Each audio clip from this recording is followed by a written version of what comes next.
Hi, friends. This is John Martins, the director of the Center for Christian Engagement, and I wanted to offer a formal introduction to what I'm currently calling the Christian Nationalism Project. It's possible that title might change at some point, but that sort of gets to the heart of it right now. So we'll see what goes on in the future. I've spoken a lot about Christian nationalism in the series of podcasts, webinars, lectures, and a conference to be held in 2028 that will emerge from the Center for Christian Engagement's focus on Christian nationalism. This is going to be an ecumenical conference, bringing together, we hope, Catholics, Orthodox Christians, Protestants, evangelicals, and Anabaptists to discuss a variety of issues, both historical and current. By current, I mean things like Putinism in Russia and Trumpism in the USA, but also the historical, theoretical, and theological underpinnings of Christian nationalism. But before we go farther on this project, I think I should at least define somewhat the term Christian nationalism, at least how I'm using it. For me, it reflects the desire by some Christians, whether in Europe, the USA, or in Canada, and perhaps elsewhere, to have the roles of state and church connected in some fundamental way so that the desires of the state and the church are formally acknowledged and pursued by each party, that is, both church and state. One of the ways we can think about this relationship is a return to some form of Christendom, as we knew in the medieval period, or a type of theocracy, as we see even in some states today, such as Saudi Arabia. Now, there are varying views on the value of Christian nationalism, with a minority of Christians supportive of it, such as Reformed Christians like Douglas Wilson and Stephen Wolfe, who wrote The Case for Christian Nationalism, which we discussed on the Stephen Tyra podcast on October 22nd, 2025. And there's also Catholics supportive of integralism, a term that we're going to discuss in an upcoming episode with Matthew Kressler. And an example of an integralist in a Catholic context is the law professor Adrian Vermeule, who teaches at Harvard. Many more Christians, I would say, including myself, are opposed to Christian nationalism. I'm going to give some numbers in a little while regarding the US about the spread or popularity of Christian nationalism, offer some percentages. We'll do that in just a short while. There's also the position of Bill Cavanaugh himself, a guest on the podcast on October 22nd, 2024. And Bill sees the issue less on the focus on Christian or religion generally in Christian nationalism, but on nationalism.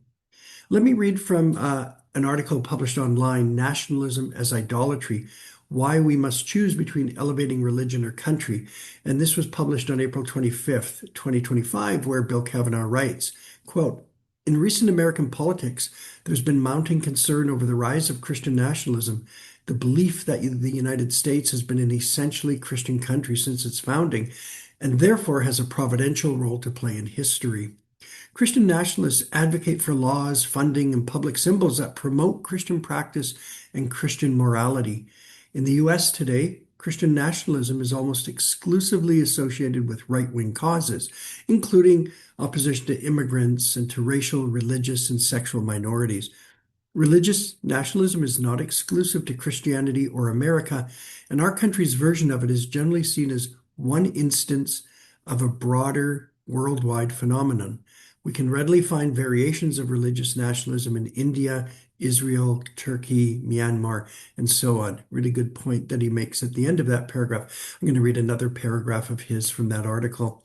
"In most analyses of Christian or religious nationalism, the emphasis is on the Christian or religious. We assume there's something particularly dangerous about mixing religion with politics. But here, I want to focus instead on the second term in these phrases, nationalism. The problem is not just Christian nationalism, but nationalism," Cavanaugh argues, "as practiced by Christians and non-Christians alike. The solution to the problem of religious nationalism is not secular nationalism. In fact, nationalism, whether religious or secular, is a form of idolatry, though it is a form of splendid idolatry that is dangerous precisely because it appeals to genuine virtues, such as love for one's neighbors and the willingness to sacrifice for them.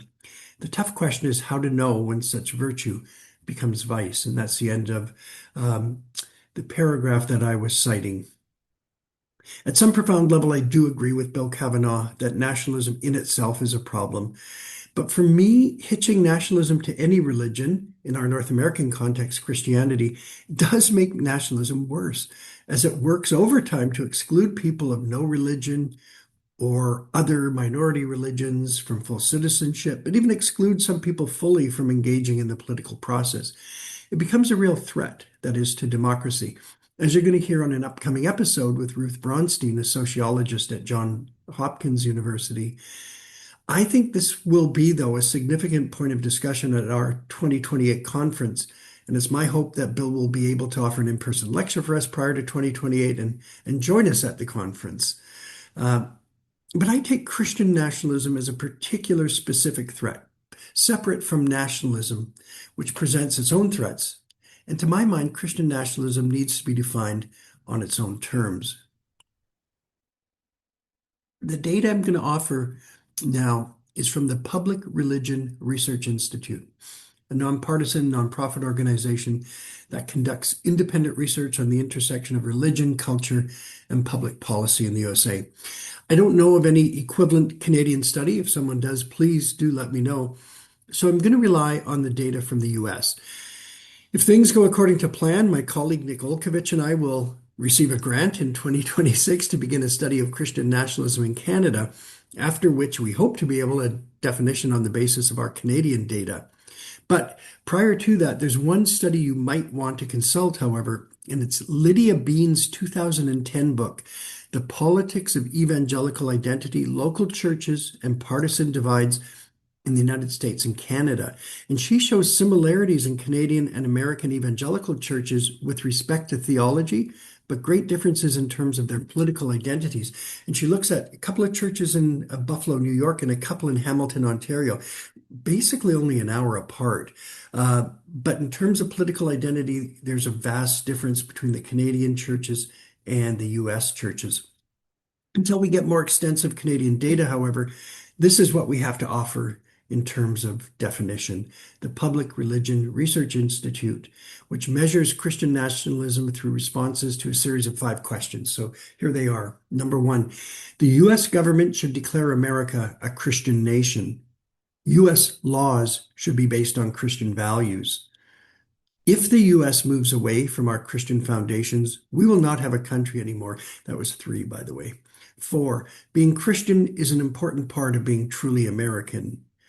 5, God has called Christians to exercise dominion over all areas of American society. And that word dominion, for those of you who listen to the podcast, you'll recognize from the Stephen Tyra episode, a biblical word of actually quite great significance, and it appears in Genesis 1:28.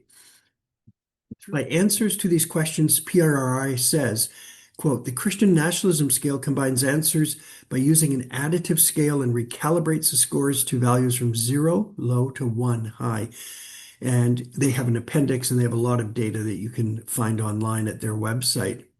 Each respondent is given a composite score based on their answers to the 5 questions and is then assigned into one of 4 key groups. And the first one is a Christian nationalism adherent who gets a score of 0.75 to 1. Christian nationalism sympathizers who get a score from 0.5 to 0.74. Christian nationalism skeptics who get a score of 0.01 to 0.49. And then Christian nationalism rejectors who get a score of 0. So adherents to Christian nationalism, that's 10% of Americans. Sympathizers, 19%. Skeptics, 39%. Rejectors, 29%. Now, that doesn't add up exactly to 100%, but that's because some people did not answer or did not know. So you do have a majority of Americans who reject Christian nationalism or who are skeptical of it, 68%. But that still leaves 29% of Americans who are adherents or sympathetic to the project. And 3%, as I mentioned, didn't answer or did not know. So which Americans are most supportive of Christian nationalism, according to the PRRI study? White evangelical Protestants are more supportive of Christian nationalism than any other group surveyed. And that's directly from the PRRI study. Nearly 2/3 of white evangelical Protestants qualify as either Christian nationalism sympathizers, 35%, or adherents, 29%. When you look at the other end of the spectrum, more than 3/4 of Hispanic Catholics, other non-Christian religious Americans, Jews, and religiously unaffiliated Americans qualify as either skeptics or rejectors of Christian nationalism, and that's not really a surprise. But identifying as evangelical or born again is positively correlated with holding Christian nationalist views across even racial and ethnic lines.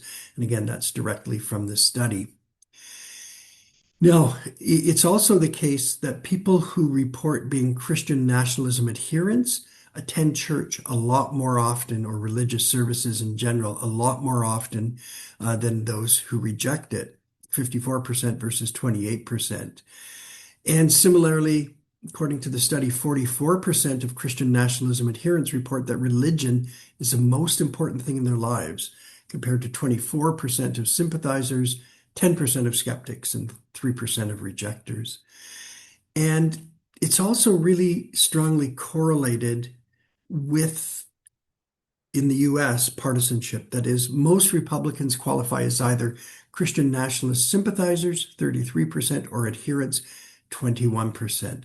We get a lot more skeptics and rejectors who are Democrats or independents, a majority in both cases. So Christian nationalist views predominate in the south of the United States and the Midwest, but there's also a strong correlation between support for Christian nationalism and a vote for President Donald Trump in all 50 states.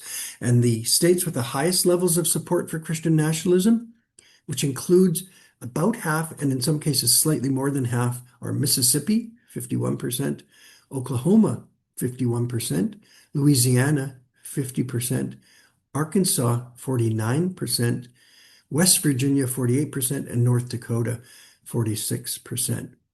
And 2 states, the study says, emerge with more than half of their white, non-Hispanic residents supporting Christian nationalism: Louisiana, 56%, and Mississippi, 53%. And the higher people scored on the Christian nationalism scale, the more likely they were to support Trump in the 2024 presidential election. So these are the realities on the ground in the USA. Certainly things in Canada would be different, I would suggest, but not everywhere and not for every group. It would be important and is important that we have this sort of data for Canada, especially since Christian nationalist movements have become transnational in terms of their influence, gaining ground in Russia, Hungary, and the USA, as well as countries such as Saudi Arabia, which have been theocracies for a long time now. The power of online social media trolls to support Christian nationalism is also clearly growing, especially if you're on X, formerly known as Twitter. Our goal here then is to understand the phenomenon and to understand how to stand against it, both from a political point of view and from a religious point of view. I don't think it offers the authentic face of Christianity, although it's definitely a face of Christianity that cannot be ignored or wished away as if it doesn't belong to Christianity. It does. And it's part of our job and task to understand its attraction. What does it point to? What are the positives that people who desire Christian nationalism want? What are they wanting from it? What does it offer them that they're missing? Why is it emerging again now? In addition, the rise of European democracy and the tolerance of the other came about in many ways due to the religious wars that tore across Europe from the 16th century on. How do Christian nationalists understand their relationship with Christians with whom they disagree? How would evangelicals, Orthodox Christian, Protestants, and Catholics coexist in such a political environment? That is, if Christian nationalism came to full flower in any particular country, how would all of these Christians deal with the same problems that led to religious wars in the past? But also, how does this impact people of other faiths?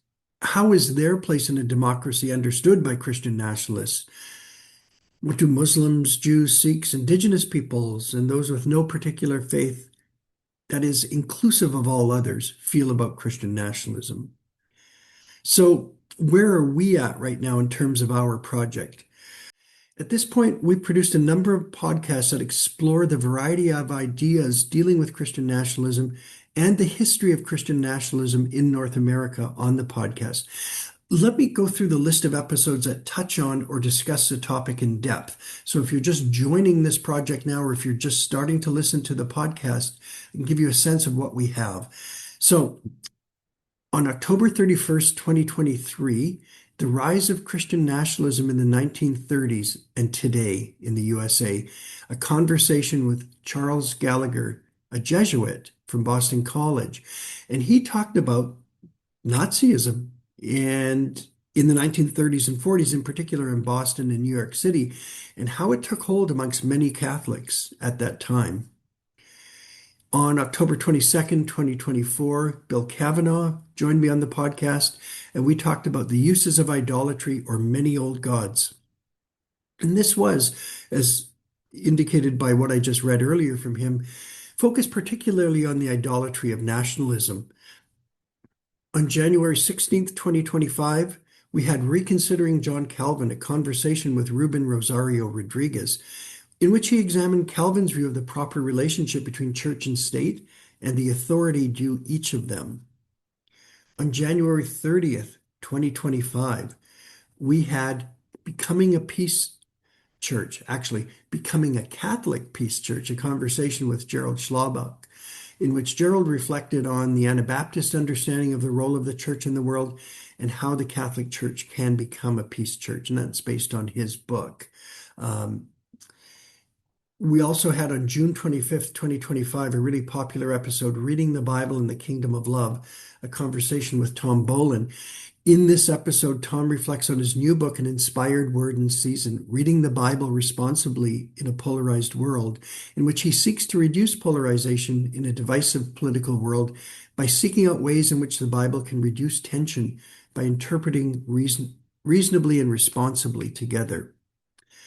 On October 22nd, 2025, we had The Way We Exercise Dominion is Through Justice, a conversation with Dr. Stephen W. Tyra on Christian nationalism, in which we looked at the thought of Martin Luther and John Calvin, especially with respect to how Christian nationalists like Stephen Wolfe and Douglas Wilson are misusing Calvin and Luther to promote Christian nationalism.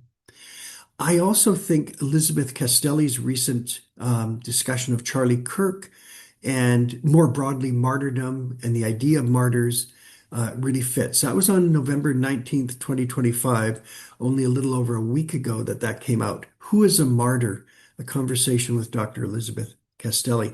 Coming up is Ruth Braunstein, who will discuss evangelical Christian nationalism and her podcast series, When the Wolves Came. Following that, we're going to have Matthew Kressler, who will discuss Catholic integralism, a specifically Catholic form of Christian nationalism. And there's more to come, of course, throughout these next 3 years, including Pavlo Smitsniuk on March 17th, 2026, who's going to be talking about nationalism in Orthodox Christianity. So there's more to come, so stay tuned. Please follow us on your favorite podcasting platform, rate and review the podcast, follow us on Instagram at St. Mark's CCE, or drop me an email at jmartins@St. Mark's College, or drop the team an email at cceconferences@stmarkscollege.ca. Thanks so much for listening, and remember what matters most.